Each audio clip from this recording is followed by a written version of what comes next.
We have a really strong standard, not just for the specific type of fishing method, but also for the traceability, being able to verify that the canned tuna that we're getting is coming from the pole and line fisheries.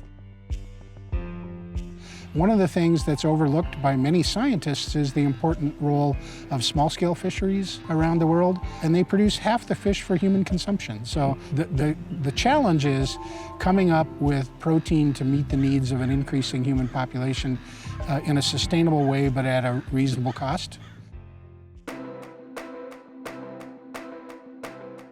The scale has shifted too far, where we're overly reliant on large-scale industrial operations for providing the world's seafood.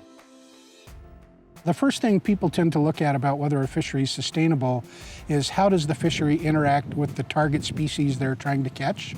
Are they overfishing? Are they catching baby fish?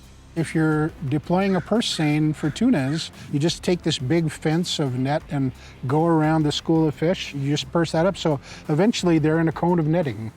And there's no place for the tunas to go, there's no place for the bycatch to go. Fundamentally, it's a non-selective gear. The overarching goal is to reduce overfishing, reduce bycatch, and create a model for a sustainable seafood industry. And so for the canned tuna policy, we looked at whether or not we could actually implement sourcing only from these one-by-one fisheries, and we determined that it was feasible.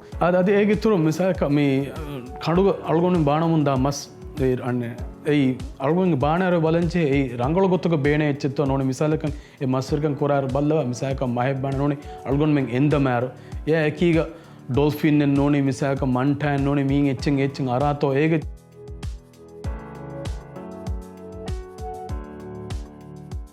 I would like to see more and more young people get into this fishery, because the old guys like me are retiring and passing away, and I want the younger generation to know how to catch fish in this method.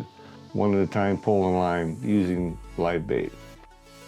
And if you do it this way, it'll be here for my kids, my grandkids, my great-grandkids, and it's a lot of fun too.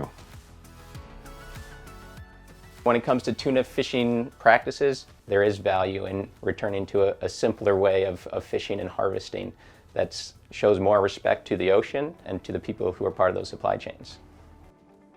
ಅದು ಬಲ್ಲ ಮಸ್ವರಿಕಮ ಕಿ ಇದೆನ್ ಅಳ್ಗೊಂಡು ಬುಣಾಕೊತ್ತಕ ವೆಜ್ಜಲ್ಲ fish is in our blood ಇಂಗತ ಅಳ್ಗೊಂಡು ಅಬ್ಬದಸ್ ಬುಣನೆ fish is in our blood ಅಳ್ಗೊಂಡು ಮಿಗೆ ಲೇನಾರಕೆ ಮಸ್ವರಿಕ එහෙම ඒර අල්ගොන් ಮಿಗೆ ಕಾಬಿ ಫೆಮ್ ವರ ಫಹುರ್ವರಿಕಮ ಯಾಕೀಗ ಕೊರಮುಂದಿಯ ಮಸಕ ತೆಮ್ಮಿ එහෙමම.